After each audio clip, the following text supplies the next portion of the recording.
to the Situation Podcast. I'm Anton. And this is Brother Z. Well, we've made it to our Airbnb here at Santorini, and we're just having a little tipple. Cheers, brother. Hello, guys. This is Brother Z, and we're here today in Santorini. And look at these white famous houses. This is what we came for. Although at the same time, look at this amazing view.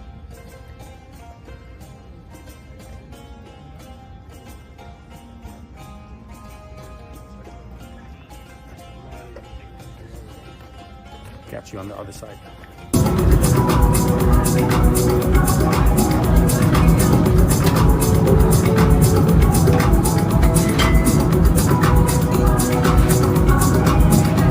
We're here down at the tomato factory. Yeah, it is all about tomatoes here in El Greco. Tomato. It's all the same thing. We just had a lovely lunch at the restaurant, which we'll drop the description in below. Yeah, and now we're actually on the way to the Red Beach. We were just at the Black Beach.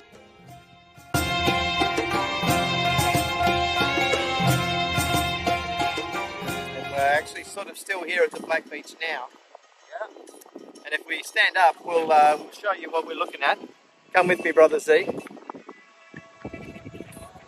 I mean, you know, when we say that we're on tour, we're on tour. Yes, it's And, happening. this is us. So, what's the situation today, Brother Z?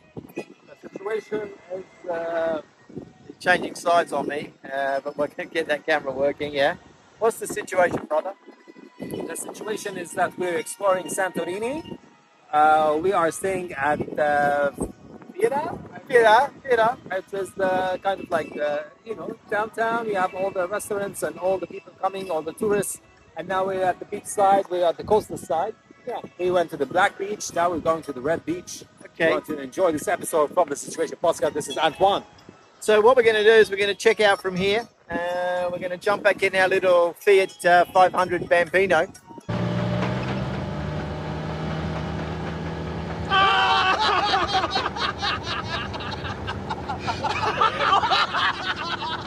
And we'll see you at the Red Beach.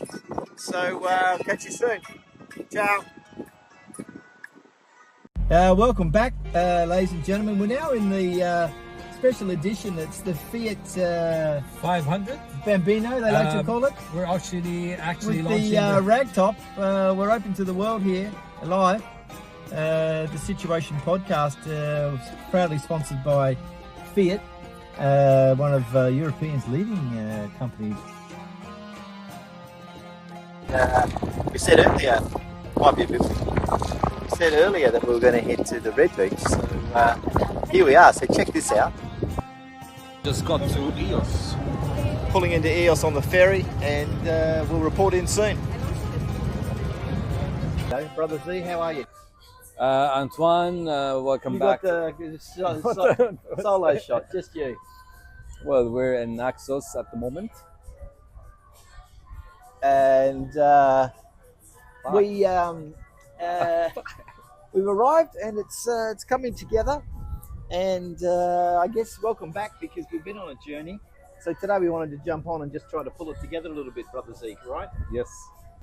Let's start off by asking a couple of those viewer questions that you had, Z. Yeah. Yeah, well, I think the first one came in It's from France, from Jean-Paul. And Jean-Paul is basically asking, what is the best way to do a trip in Greece in 5 days? Wow, Jean-Paul? Yeah, that's a very good question. Well, to be honest with you, we're doing a Greek style. Situation podcast. We don't do a lot of planning. For instance, yesterday we didn't know where we were going. We hadn't booked any transit, any legs, or any ways of doing that. But here today, we were yesterday in Eos. I think Eos? explain to Jean-Paul in France how basically... I was just going to say, the way to do it, Jean-Paul, is get where you are, know your time, and just plot island. Look, we'll put a little link down below about the islands we chose, and you might want to take the Situation podcast experience. Yeah, because the traditional way of doing this is actually, going to Athens and staying for a couple of days in Athens. But then, Antoine came up with this great idea of why not just fly directly to Santorini and take all the way up from Santorini to Ios, to Naxos, to Mykonos, and then you go back to Athens. Yeah.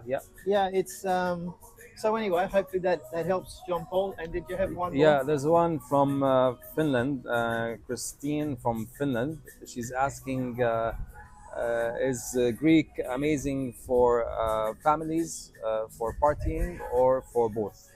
Well, I think you can choose the type of trip you'd like to have.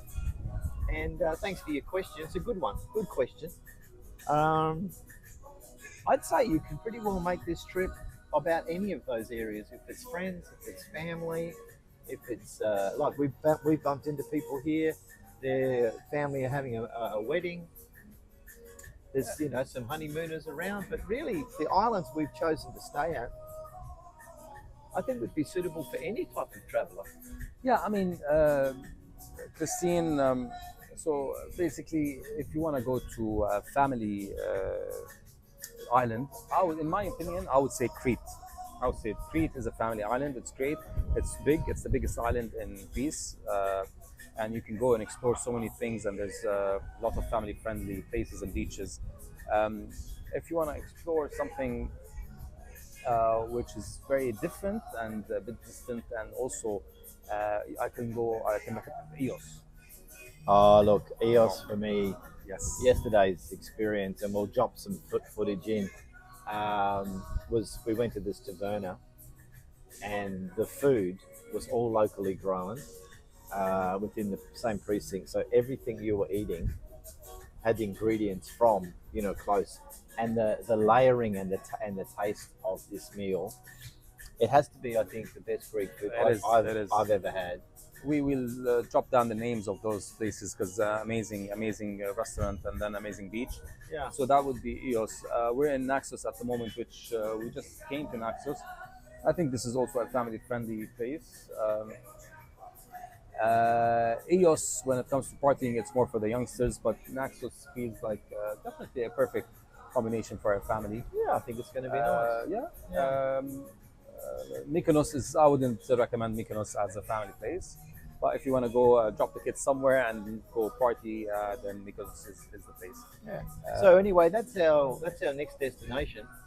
So tonight we're going to continue to work through the rest of our experience here in Naxos and look at some bookings for travel. So we'll say goodbye for now. Thanks. Goodbye for now. From Naxos, we meet you in Mykonos. Like and subscribe.